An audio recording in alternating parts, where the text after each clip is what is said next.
hum bi ihsani illa yaumil qiyamah. Puji syukur kehadirat Allah Subhanahu wa taala atas nikmat sehat, iman, dan Islam sehingga kita dapat bertemu kembali dalam tausiah online kali ini bersama Uma live streaming untuk menuntut ilmu. Salawat dan salam kita sanjungkan kepada Nabi Muhammad SAW, keluarga, para sahabat, dan para pengikut hingga akhir zaman. Kajian kali ini insya Allah adalah tentang kedudukan wanita dalam rumah tangga. Sebelum kita memulai, saya akan memperkenalkan narasumber kali ini adalah Ustazah Aini Aryani LC. Beliau lulusan S2 Institut Ilmu Al-Quran di Jakarta, konsentrasinya ilmu syariah. Beliau pun pengasuh di rumah fikih.com, narasumber Islam itu Indah Trans TV, dan narasumber Kasanah Trans TV. Assalamualaikum Ustazah. Waalaikumsalam warahmatullahi wabarakatuh. Apa kabarnya Ustazah? Baik, alhamdulillah. Nah, Ustazah, sebelumnya kita akan membahas kedudukan wanita dalam rumah tangga ya, Ustazah. Tafadhol Ustazah waktunya. Ya, bismillahirrahmanirrahim. Assalamualaikum warahmatullahi wabarakatuh. Alhamdulillahirabbil alamin wassalatu wassalam ala nabiyina Muhammad wa ala alihi wa sahbihi ajma'in wa man tabi'ahum bi ihsan ila yaumiddin amma ba'du. Hari ini temanya sangat penting ya untuk kita ketahui, bukan hanya diketahui oleh para wanita, tapi juga oleh para lelaki. Karena kita akan membahas tentang kedudukan wanita di dalam rumah tangga, tidak hanya bagaimana kita memperlakukan suami dengan sebaik-baiknya, tapi bagaimana agar suami memberikan hak istrinya dengan sebaik-baiknya. Jadi kedudukan wanita dalam rumah tangga itu bisa jadi sebagai istri, bisa jadi sebagai ibu. Bisa jadi sebagai menantu, bisa jadi sebagai anak perempuan gitu ya. Kita bahas yang mana dulu nih? Sebagai istri, ibu, anak perempuan, atau mantu nih ya. Tapi yang teman-teman ini kebanyakan udah pada nikah atau belum ya? Mbak Putri udah nikah? Sahabat Uma sudah berkeluarga belum? Belum Ustazah. Kita bahas istri aja ya. Jadi istri di dalam rumah tangga itu posisinya adalah banyak sebetulnya. Tapi Islam menempatkan wanita itu dalam posisi yang sangat mulia sekali. Kenapa kita bisa bilang seperti itu? Karena Allah Subhanahu wa taala memberikan banyak sekali hak-hak untuk para istri. Dan laki-laki, suami yang terbaik versi Rasulullah itu adalah laki-laki atau suami yang memuliakan istrinya. Maka kata Nabi, khairukum li ahlihi wa ana khairukum li ahli. Kata Nabi, sebaik-baiknya kalian, wahai para suami, adalah kalian yang berbuat baik dan yang paling memuliakan istrinya. Dan aku, kata Nabi, adalah orang yang paling memuliakan istri. Artinya, kalau ada yang nanya, suami terbaik kayak gimana sih? Ya suami yang paling baik dalam memperlakukan istrinya, gitu. Nah, kita langsung bahas ke hak dan kewajiban istri aja ya, karena saya faksnya itu di fikih ya. Jadi kita bahas dari sudut pandang fikih bagaimana hak dan kewajiban istri yang diatur dalam syariat Islam. Kita bahas kewajibannya dulu lah yang sedikit ya. Karena kewajiban istri itu lebih sedikit sebetulnya dibandingkan haknya. Haknya istri itu jauh lebih banyak. Ya, cuman itu kan secara teori ya, tapi secara prakteknya sebetulnya apalagi di Indonesia, kadangkala kewajiban istri jauh lebih banyak daripada haknya. Kalau dapat suami yang keliru, yang tidak tepat, yang kurang soleh, dan kurang mengerti hak dan kewajibannya. Nah, kewajiban istri itu yang pertama adalah taslimun nafs. Taslimun nafsi itu adalah menyerahkan dirinya seutuhnya kepada suaminya, utamanya tentang di mana mereka akan bertempat tinggal. Jadi kalau misalnya si istri sudah menikah, walaupun dia punya orang tua yang memberikan fasilitas rumah, ya, real estate, fasilitasnya itu banyak sekali. Kalau dia sudah menikah, ya dia menyerahkan keputusan sepenuhnya pada suami tentang di mana nanti dia akan tinggal. Walaupun istri punya hak untuk memberikan pendapatnya. Mas, kayaknya kita enaknya tinggal di begini gitu ya. Nanti suaminya juga akan berkomunikasi, akan bermusyawarah ya. Setelah itu keputusan terakhir, decision maker-nya adalah suami. Kalau kata suaminya, waduh sayang ini saya harus dimutasi nih, ya kan, harus ada mutasi kerja nih keluar kota. Padahal kita udah asik nih, udah settle nih di Jakarta misalnya, tapi suaminya ternyata harus dimutasi ke kota yang lain yang mungkin terpencil. Dan ketika suaminya bilang sama istri, kamu harus ikut ya, nanti soalnya aku nggak bisa jauh darimu, misalnya ya. Ya sudah, apa boleh buat, istri harus menaati suaminya. Insya Allah akan ada keberkahan luar biasa ketika kita mematuhi suami dalam urusan tempat tinggal ini. Kemudian kewajiban istri yang kedua adalah ta'ah atau mentaati suami selagi ketaatannya selagi perintahnya suami itu tidak untuk memberikan perintah yang bermaksiat kepada Allah. Kalau ternyata suami itu memberikan instruksi atau perintah yang berupa bermaksiat kepada Allah, ya itu nggak boleh. La ta'ata li makhluqin fi ma'siyatil khaliq. Ya kan, tidak boleh kita taat pada manusia ketika manusia tersebut memerintahkan kita untuk bermaksiat kepada Allah.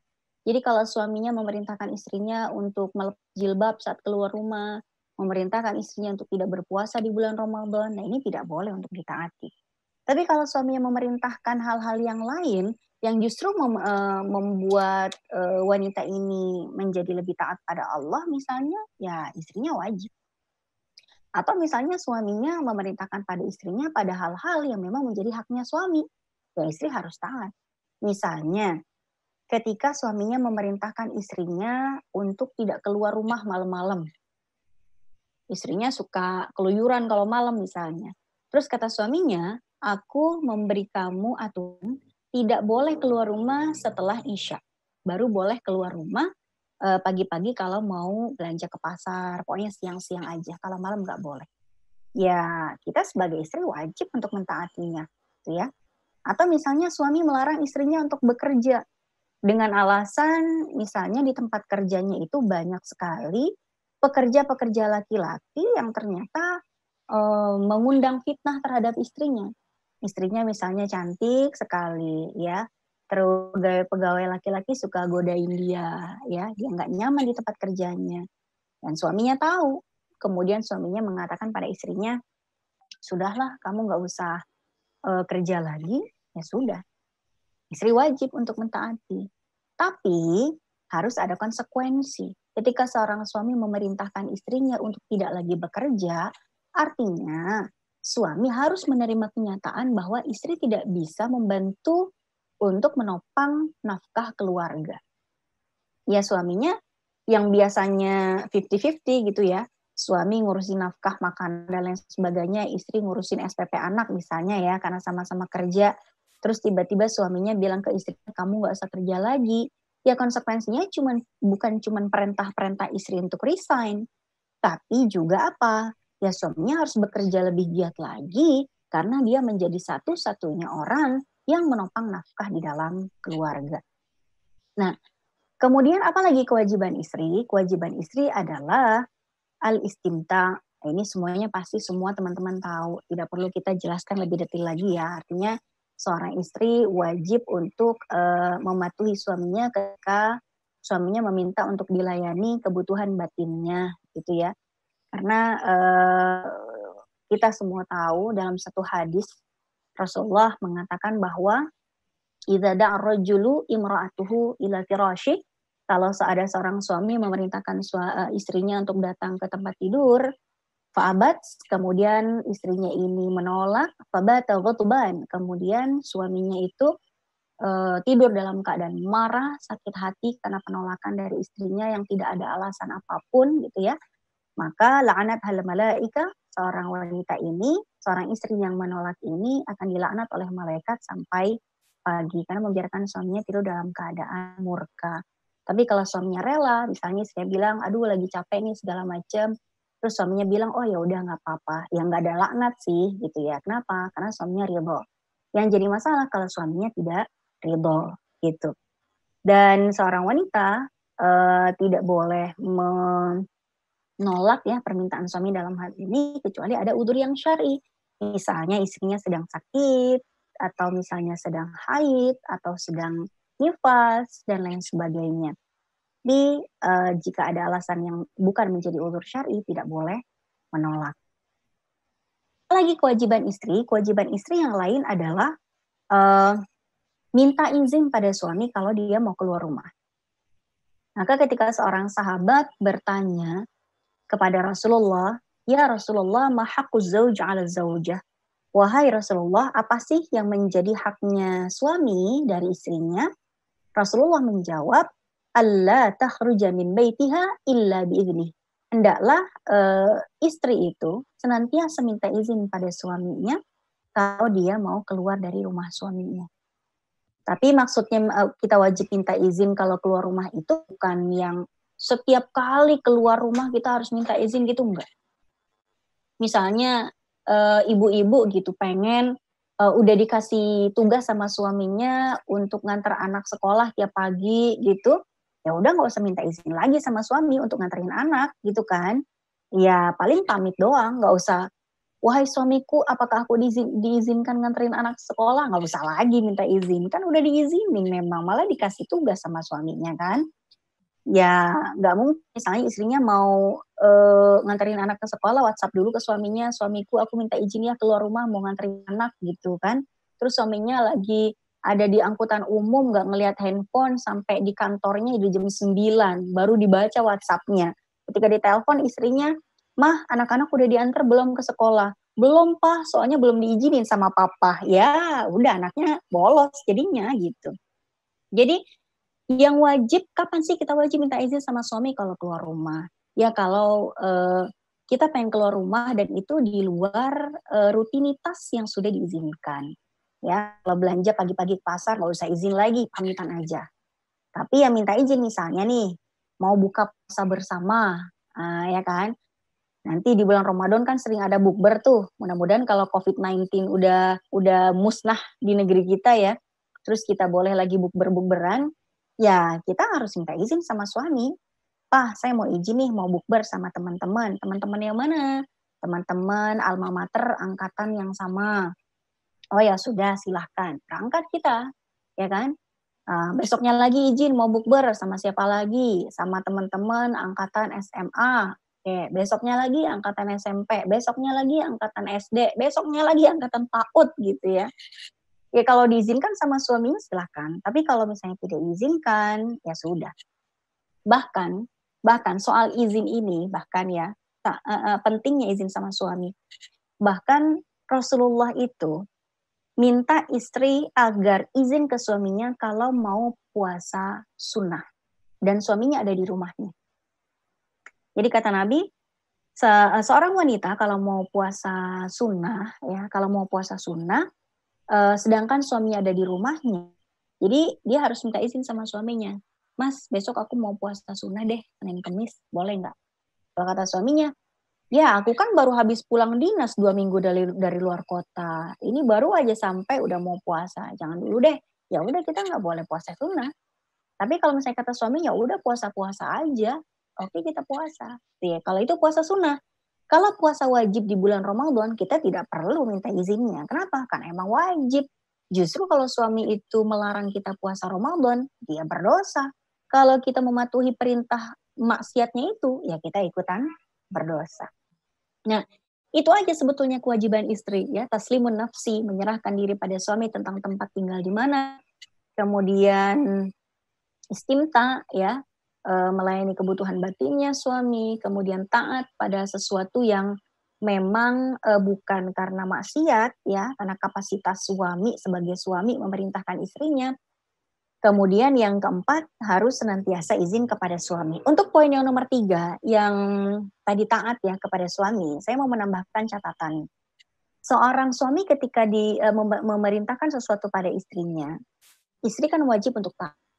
Tapi tidak semuanya. Ada kalanya istri boleh menolak permintaan suami.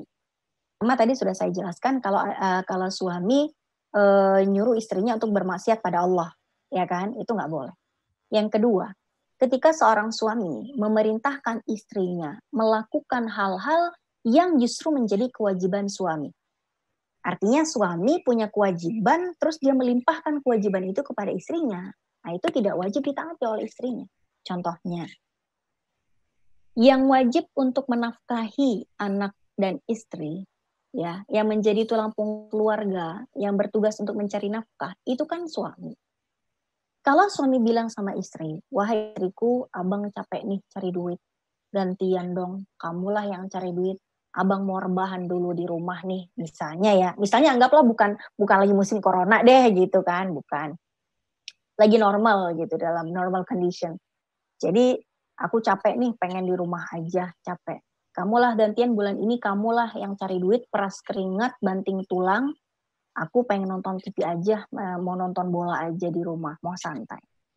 Nah, perintah seperti ini, istri kalau mau menaati, ya silakan. Tapi kalaupun dia menolak, dia tidak berdosa. Kenapa? Karena dia boleh menolak perintah ini. Sebab mencari nafkah itu adalah kewajiban suami, dan seorang suami tidak boleh memaksa istrinya melakukan sesuatu yang menjadi kewajiban suami.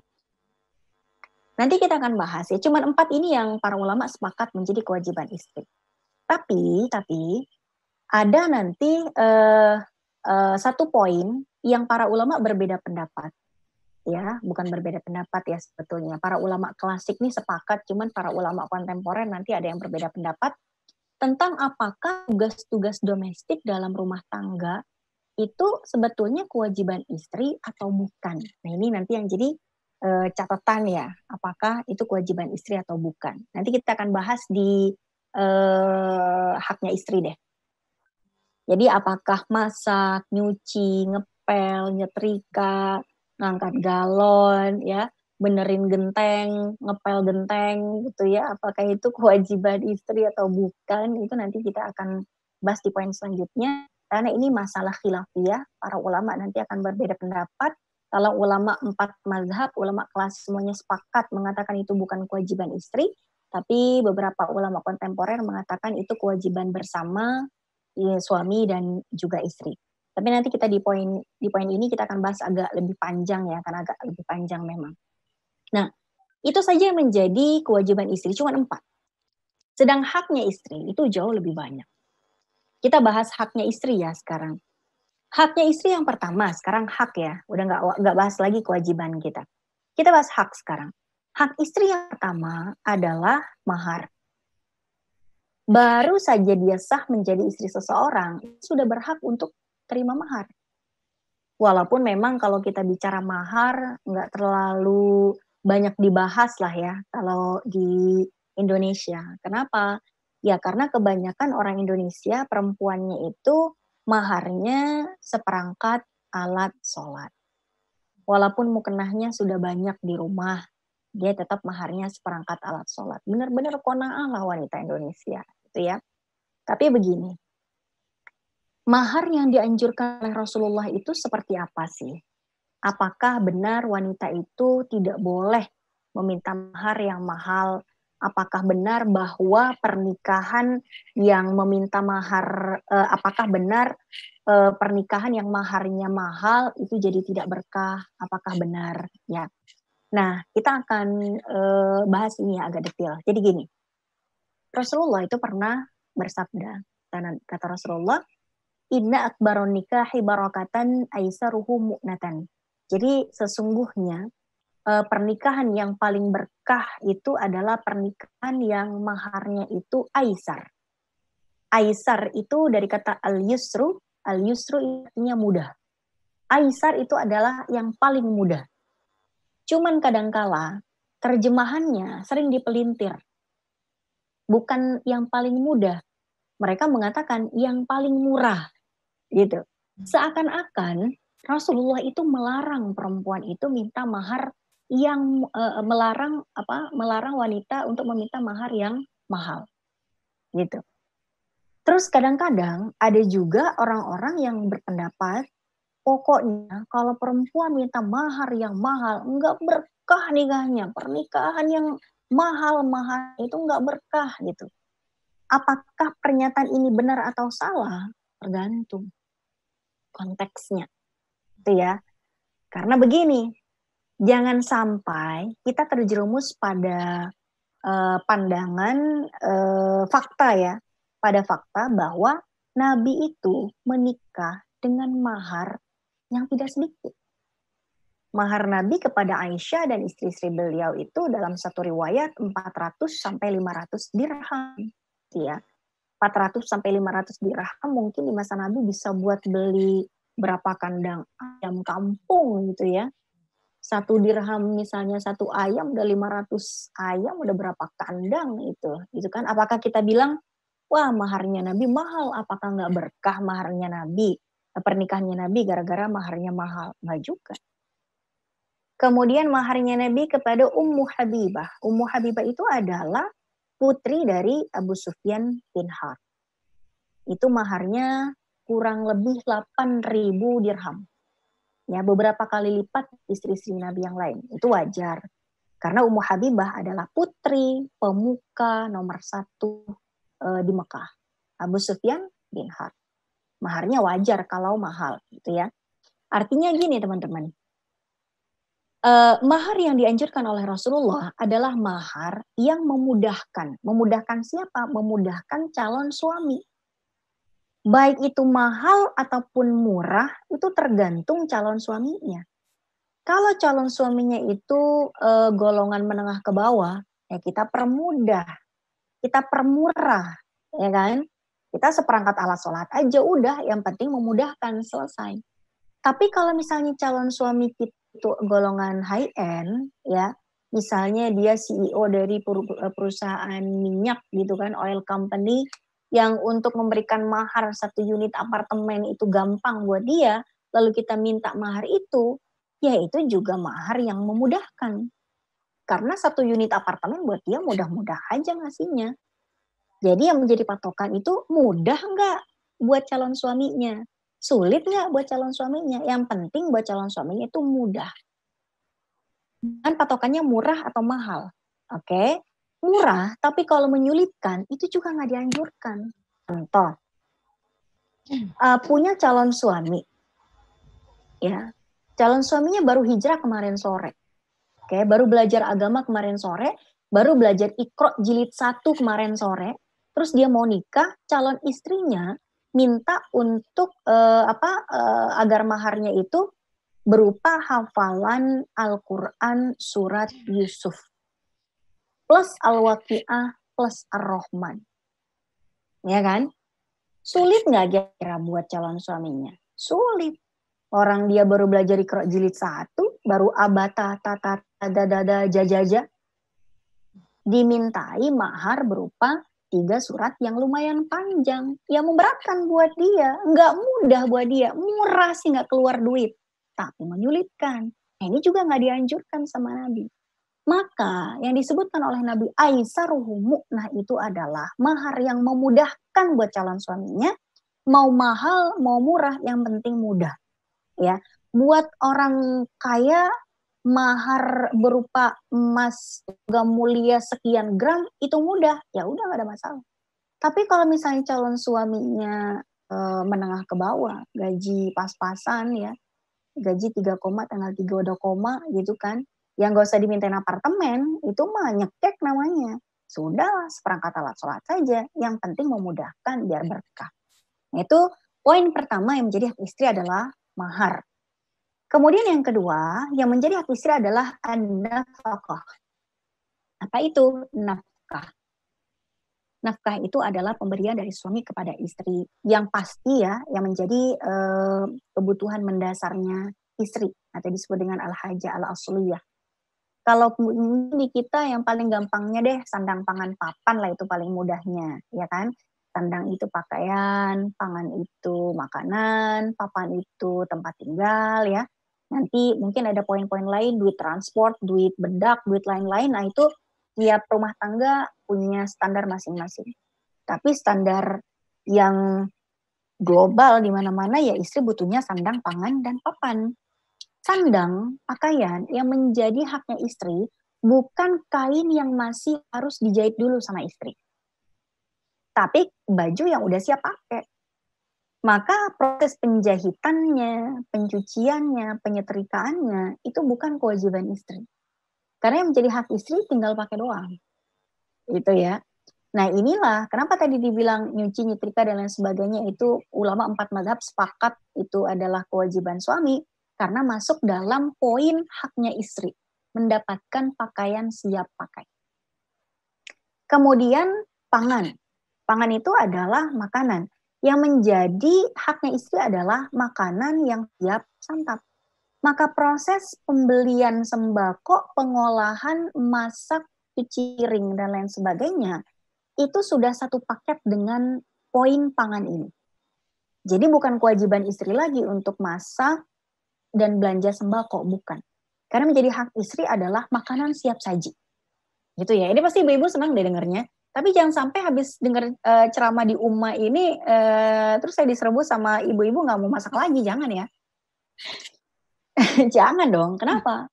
Ya nanti kita bahas ya balance-nya bagaimana. Tapi kita bahas hukumnya dulu ya. Baru nanti adab dan akhlak, etika dalam rumah tangga kita akan selipin nanti di belakang. Jadi secara hitam putih, para ulama 4 mazhab dari Hanafi, Maliki, Syafi'i, Hambali, semua sepakat bahwa masak, cuci piring, dan lain sebagainya bukan kewajiban istri, tapi kewajiban suami. Jika suami tidak bisa melakukannya, maka dia boleh menyewa asisten rumah tangga untuk menyiapkan untuk istrinya. Tapi kalau istrinya mau handle semua, boleh nggak sih? Boleh.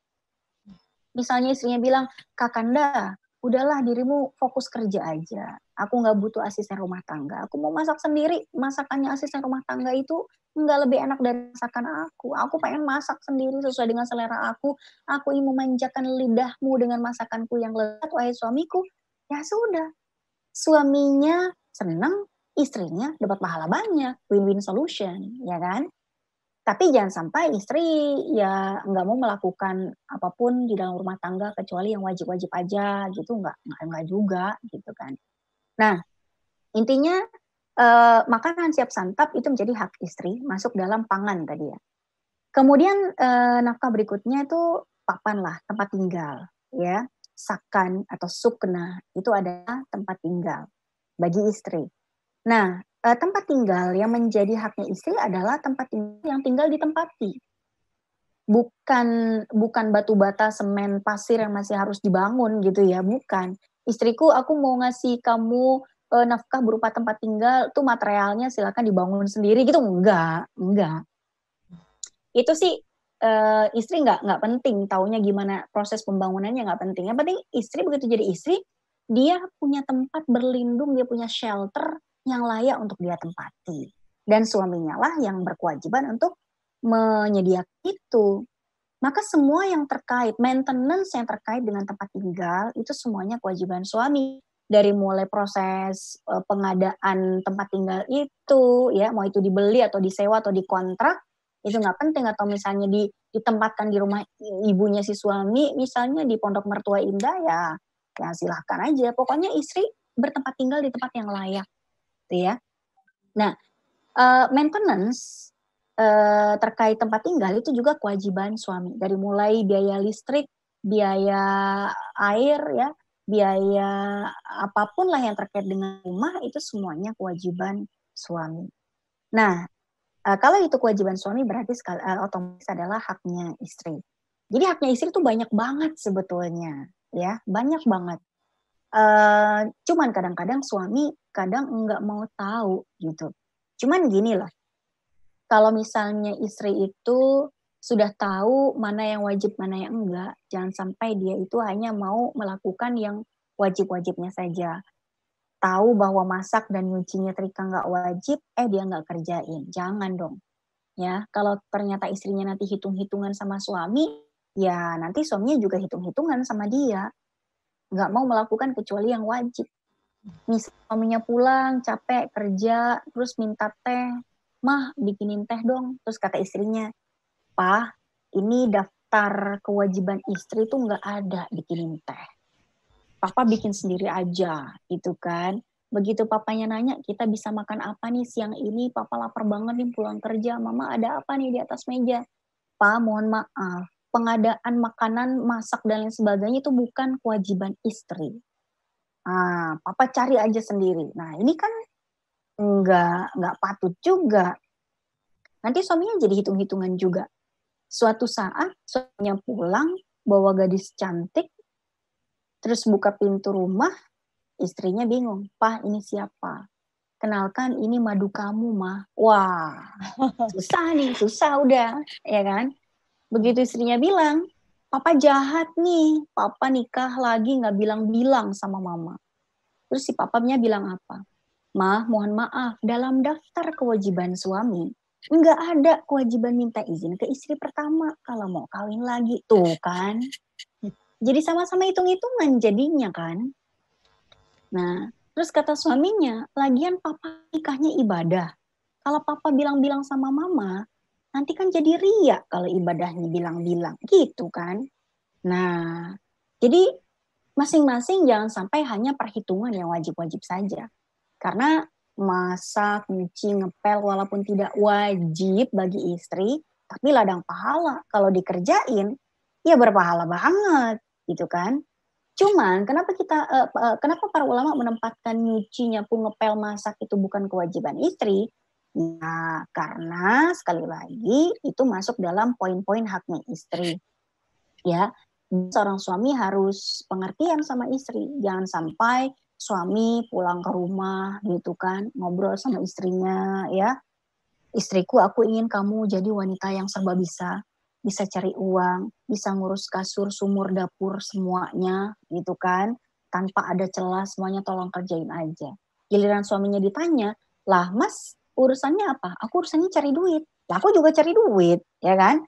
Nah, terus suaminya pulang ke rumah misalnya, anggaplah misalnya istrinya nggak kerja deh, suaminya pulang ke rumah berantakan, ya kan, terus suaminya bilang sama istrinya, "Kamu ngapain aja sih, Ma? Ya, kamu kan nggak kerja. Masa rumah berantakan, anak-anak masih kumus-kumus begitu?" Nih, statement suami bilang sama istrinya, "Kamu nggak kerja," itu fatal banget. Kenapa?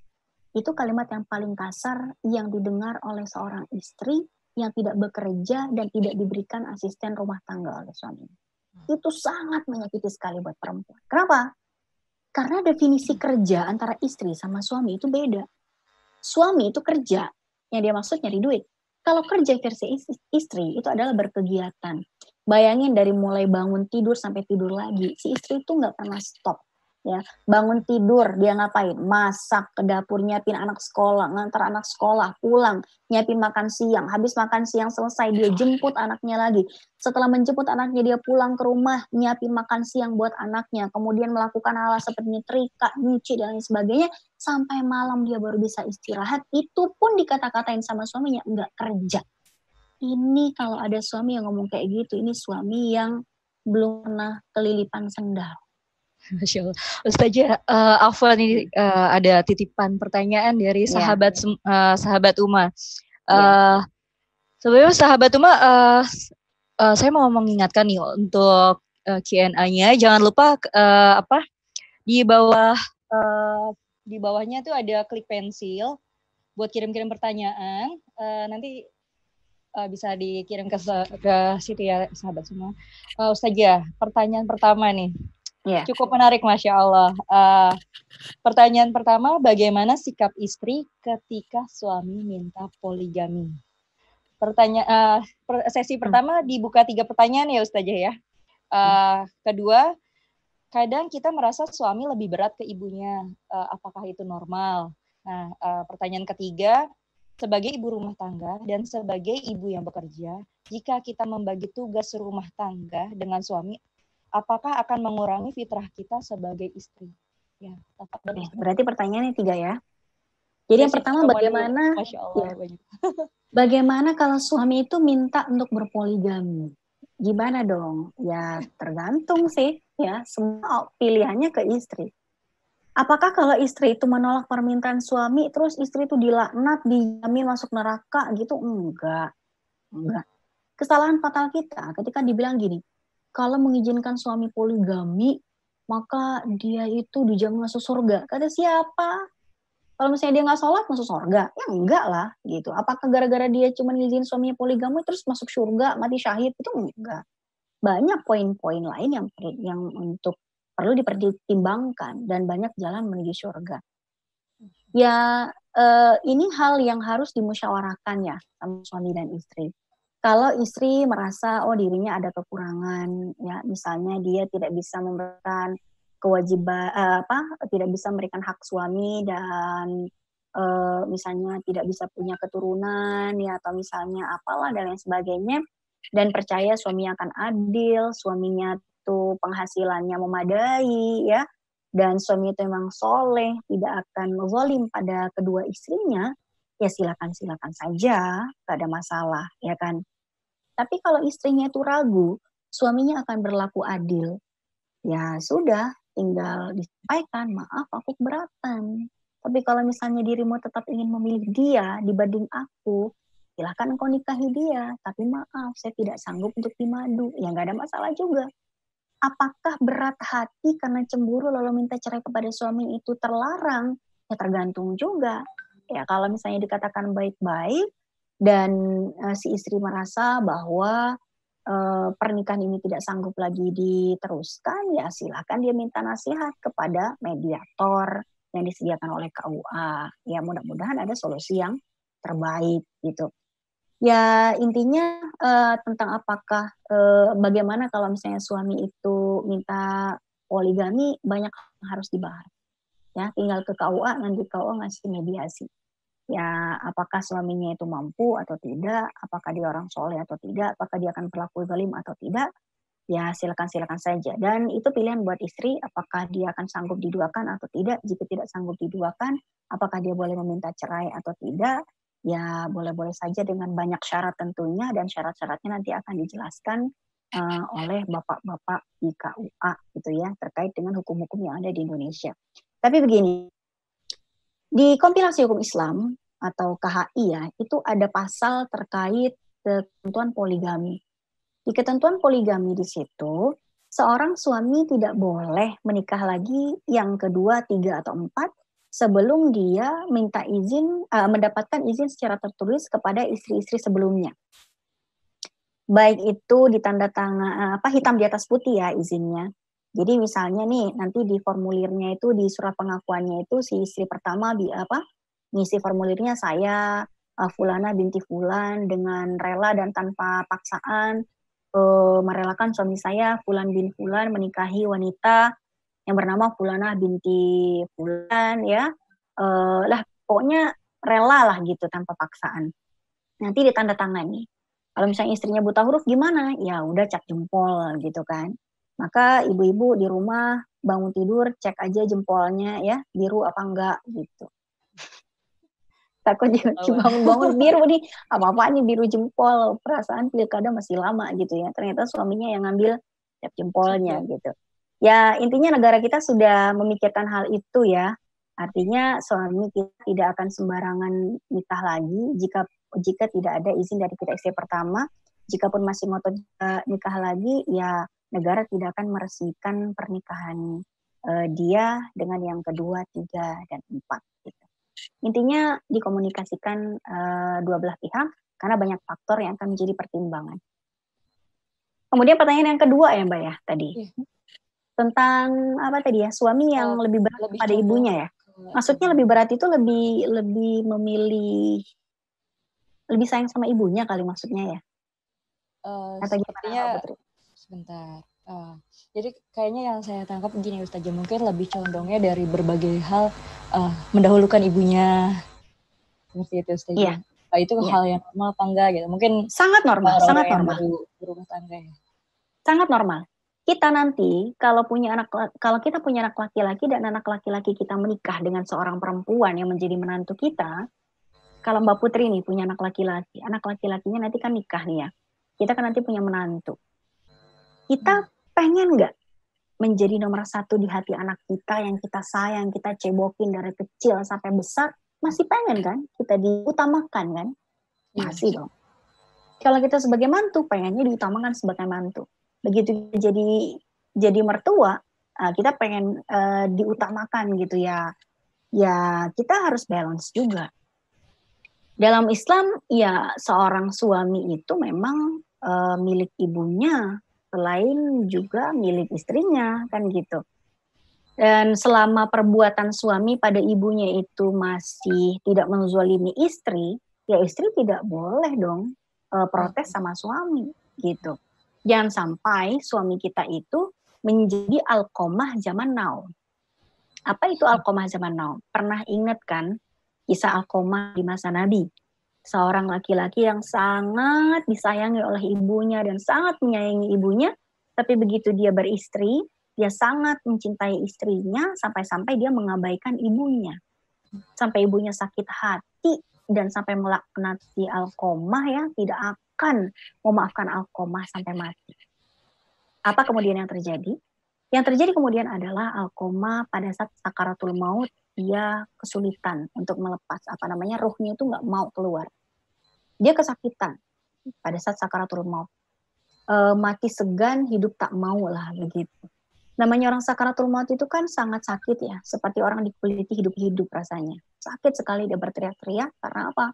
Karena ruh tidak mau meninggalkan tubuhnya.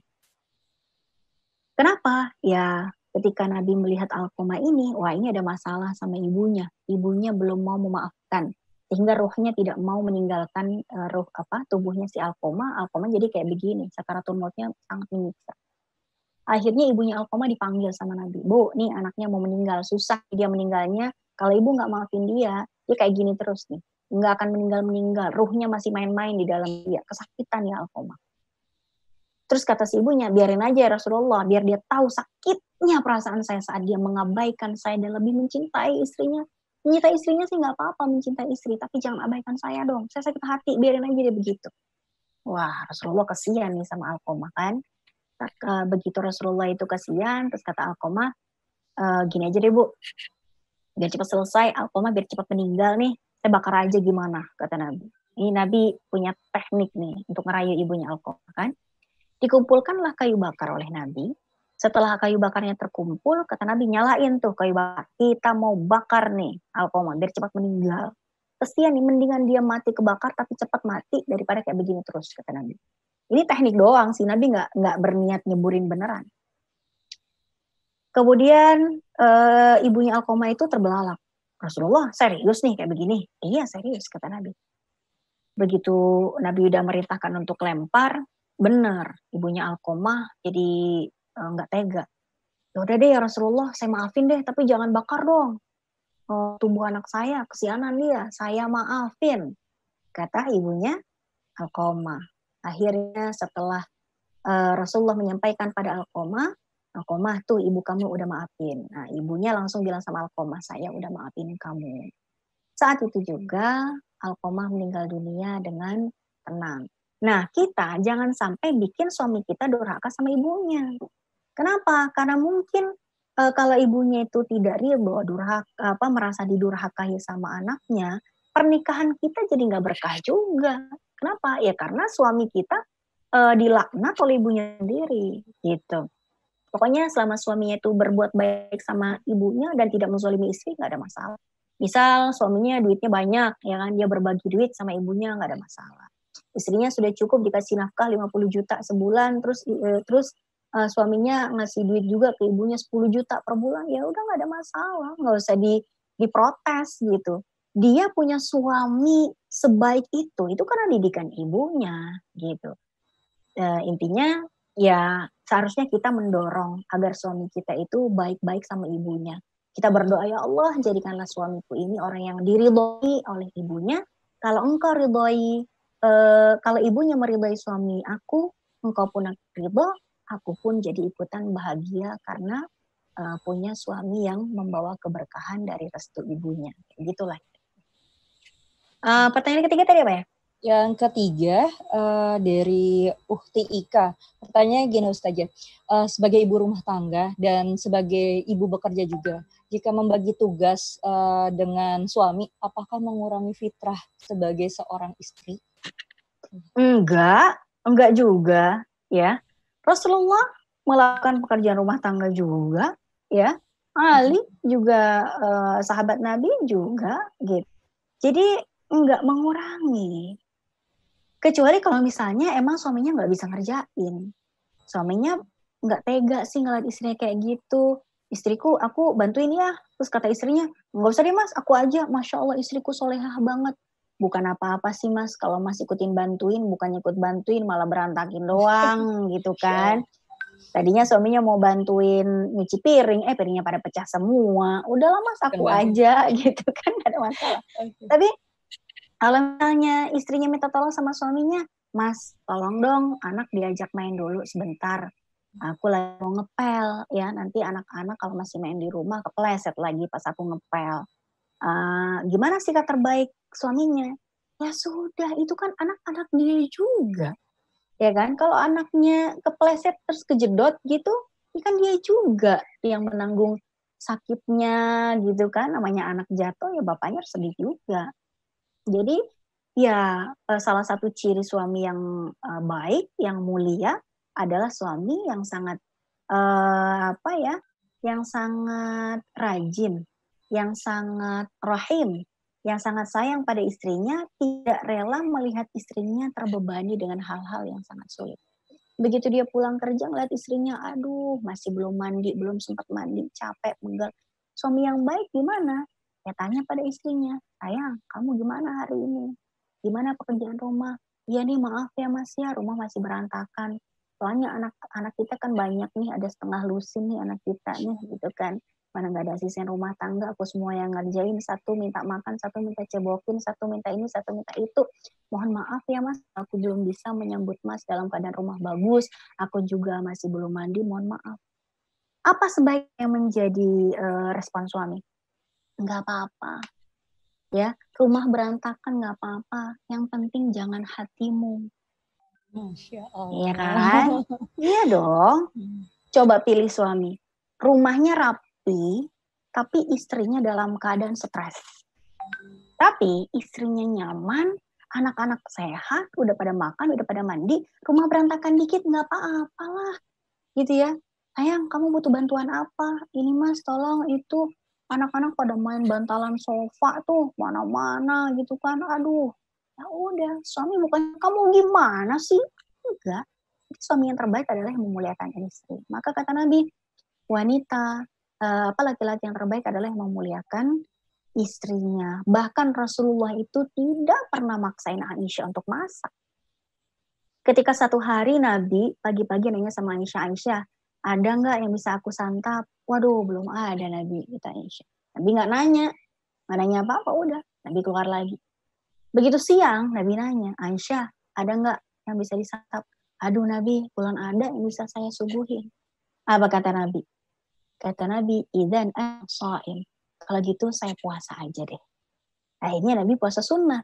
Dan ini menjadi poin hadis ini ya, menjadi precedence, menjadi dalil bahwa puasa sunnah itu boleh dilakukan sejak siang hari kalau misalnya kita itu belum makan, minum, dan tidak melakukan hal-hal yang membatalkan puasa sejak subuh. Ya, tapi kalau puasa Ramadan, puasa wajib kan niatnya harus dari malam. Kalau puasa sunnah boleh dari siang, asalkan dari subuh belum melakukan hal-hal yang membatalkan puasa. Jadi poin di sini dalam cerita ini, Nabi itu nggak ngomel sama Aisyah. Aisyah gimana sih jadi istri? Jam segini belum nyiapin makanan. Itu kan bapak-bapak zaman now, bukan Nabi. Nabi mencontohkan teladan yang mulia, gitu kan. Istri belum bisa nyiapin masakan jam segini, pasti punya alasan, gitu. Ya entah dia punya kesibukan apa, ngurusin rumah bocor mungkin, ngurusin anak mungkin, ngurusin banyak hal. Jadi kalau misalnya istri nggak bisa nyiapin masakan, ya suami kan tinggal tanya, ya udah sayang mau dibeliin apa, ya udah sayang sini aku yang masak, ya udah sayang aku ini puasa. Jadi saling pengertian, saling memuliakan, saling mencintai. Istri juga kalau misalnya nggak ngapa-ngapain daripada sibuk nonton drama Korea, ya masak lah, ya kan? Istri mana yang tidak akan suka kalau suaminya itu memuji-muji masakannya di depan teman-temannya? Kira-kira nih Mbak Putri nih, kalau misalnya nih suaminya bilang gini nih sama teman-temannya, teman-teman nanti malam saya traktir makan malam di rumah deh. Makan apa ntar? Masakan istri gue, gitu kan? Nah Masya istri Allah. kita masak, she is the best chef ever. Dia itu adalah cooks, koki yang masakannya enggak ada tandingannya, gitu ya. Sini saya traktir. Senang kan kita digituin, kita dibanggain, masakan kita dibangga-banggain sama teman-temannya. Kita juga senang kalau anak kita bilang sama kita, wah mama ini masakannya luar biasa. Jajanan sekolah nggak ada yang aku doyan kalau mama lagi bawain bekal. Kenapa? Karena nggak ada yang lebih lezat dibanding masakan mama. Ya kan? Jadi walaupun masak itu bukan kewajiban kita, tapi kalau misalnya kita masak dan masakan kita enak dihargai oleh anak dan suami, kita pasti punya kepuasan batin tersendiri. Ustazah ada pertanyaan kembali nih Ustazah dari sahabat Umah bernama Suci Putri. Adakah kisah dalam Islam tentang istri yang disabilitas? Istri disabilitas enggak, saya belum tahu. Mungkin nanti bisa dirujuk ke teman-teman yang faksnya di Sirah Nabawi ya. Kalau misalnya nanti ada ditanyakan ke yang faksnya Sirah Nabawi ya, insya Allah ada ya. Kalau saya belum bisa membagikan sekarang, takutnya kalau nanti saya ceritain tidak riwayatnya tidak sahih dan lain sebagainya, malah membuat hoax tersendiri gitu ya. Mohon maaf belum bisa dijawab ya ini. Ustazah, mungkin bisa diresum dari beberapa yang sudah dibahas tadi sebelum diakhiri. Konklusinya ya? Ya, konklusinya. Baik. Jadi konklusi dari apa? Kalau misalnya pertanyaan disambung yang tadi ya Ustazah, kalau misalnya ada yang punya istri disabilitas itu dan peran beliau itu harus seperti apa gitu? Tergantung disabilitasnya dalam hal apa dulu. Apakah misalnya disabilitasnya mental atau fisik? Kalau disabilitas mental itu kan masalah kejiwaan. Tapi kalau disabilitas fisik mungkin dia punya kekurangan di tubuhnya, nggak punya tangan ya sebelah kanan apa sebelah kiri, kaki kanan apa kaki kiri, kan tergantung masing-masing. Kemampuannya apa, ketidakmampuannya apa, tapi intinya selagi kewajiban-kewajiban intinya sebagai istri dia bisa lakukan terhadap suaminya, ya dia berhak untuk menerima hak-haknya sebagai istri dong, ya kan? Dia taat sama suaminya, dia nerima saja mau tinggal di mana dengan suaminya, dia bisa melayani kebutuhan batin suaminya, ya, dia selalu minta izin pada suami kemana-mana.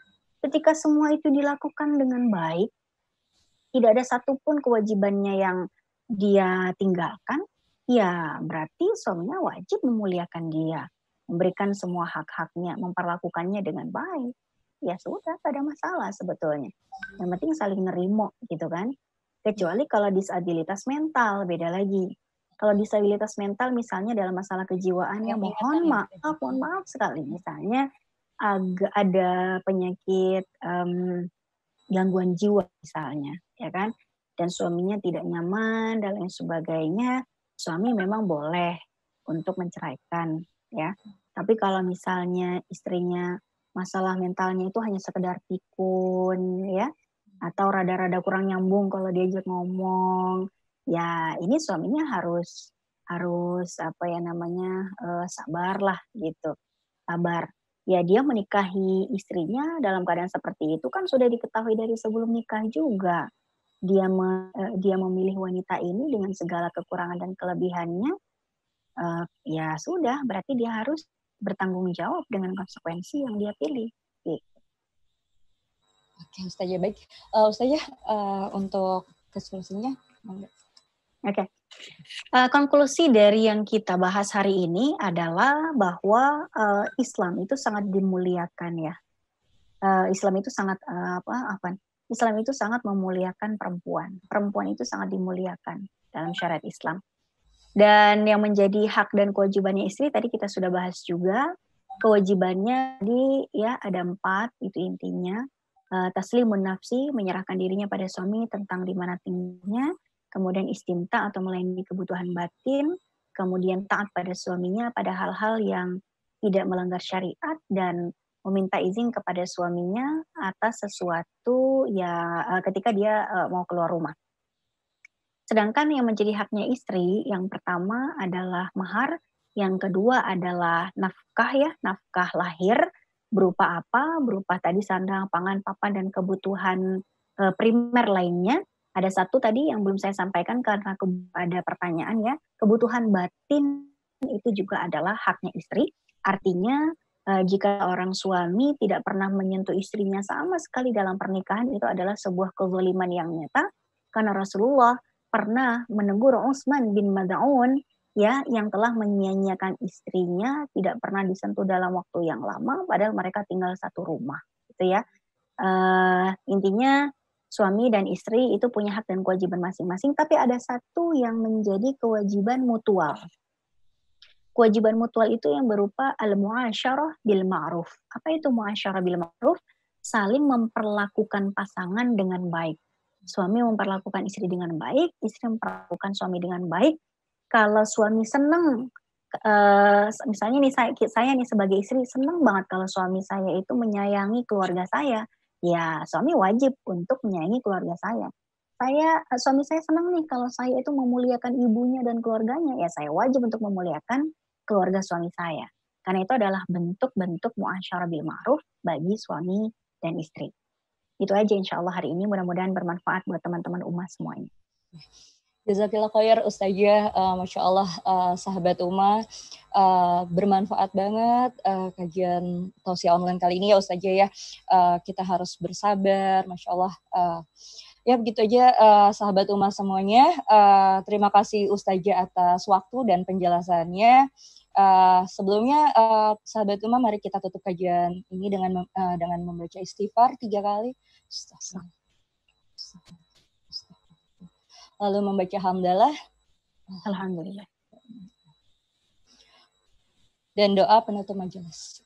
Subhanakallah wa bihamdika, asyhadu an la ilaha illa anta, astaghfiruka wa atubu ilaik. Barakallahu fikum. Jazakillah Ustazah.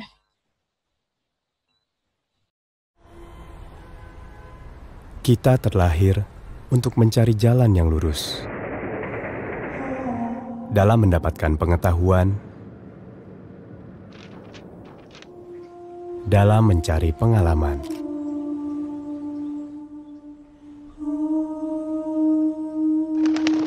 dan dalam mengemban amanah untuk menjadi manusia yang lebih baik. Namun, dalam perjalanan kita, dunia tidak selalu sejalan dengan keyakinan.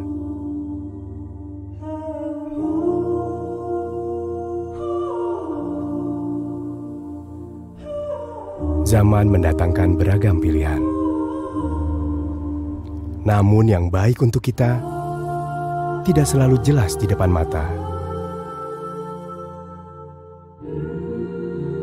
Karena itu, ummah hadir untuk kita sebagai penunjuk arah yang insya Allah memberi pencerahan, dan sebagai sahabat yang insya Allah senantiasa mengingatkan.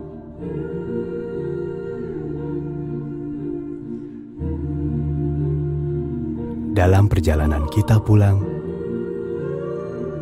menuju jannah, ummah, teman ibadahmu.